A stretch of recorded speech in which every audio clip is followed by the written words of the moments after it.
నమస్కారం. నా పేరు పద్దాల తనుశ్రీ. నేను 7వ తరగతి చదువుతున్నాను.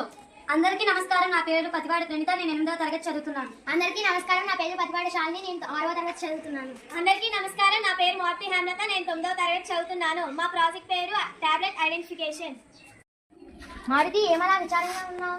అదే శాలిని, మా తాతయ్యకి బీపీ షుగర్ ఉంది కదా, అందువల్ల ఆయనకి బీపీ టాబ్లెట్ షుగర్ టాబ్లెట్ వేసుకోవడానికి వాటి తేడాలు తెలియటం లేదు. పైగా నేను చూస్తే 6ంటికే స్కూల్కి వెళ్ళిపోవాలి. నాకేం చేయాలో అర్థం కావటం లేదు. నాకు కూడా తెలీదు. నాకు తెలిసిన ఒక అక్క ఉంది, పద వెళ్దాం. హాయ్ ప్రణితక్క. హాయ్ శాలిని చెల్లి, ఏంటి ఇలా వచ్చారు? మాటి అక్కకి ఏదో సమస్య ఉందంట, నువ్వు పరిష్కరిస్తావని తీసుకొచ్చా. ఏంటి మారుతి నీ సమస్య? అదే ప్రేమిక, మా తాతయ్యకి బీపీ షుగర్ ఉంది కదా, అందువల్ల ఆయనకి షుగర్ టాబ్లెట్ బీపీ టాబ్లెట్ టైంకి వేసుకోవడానికి వాటి తేడాలు తెలియటం లేదు. ఏది ఇలా ఇవ్వు. ఏ టాబ్లెట్ పై దాని పేరు పెద్దగా రాసి చూపిస్తే సరిపోతుంది కదా. కానీ ప్రేమిక, మా తాతయ్యకి చదువు రాదు. నాకు తెలిసిన ఒక వ్యక్తి ఉంది, తీసుకువెళ్తాను పదండి. హాయ్ తనుశ్రీ. హాయ్ ప్రణితక్క, ఏంటి ఎలా వచ్చారు? మారుతి అక్కకి ఏదో సమస్య ఉందంటే నువ్వు పరిష్కరిస్తావని తీసుకొచ్చాను. చెప్పు మాతి అక్క. అదే తనుశ్రీ, మా తాతయ్యకి బీపీ షుగర్ ఉంది కదా, అందువల్ల ఆయనకి బీపీ టాబ్లెట్ షుగర్ టాబ్లెట్ వేసుకోవడానికి వాటి తేడాలు తెలియటం లేదు. ఓ అంతేనా? ఏది ఇలాగు.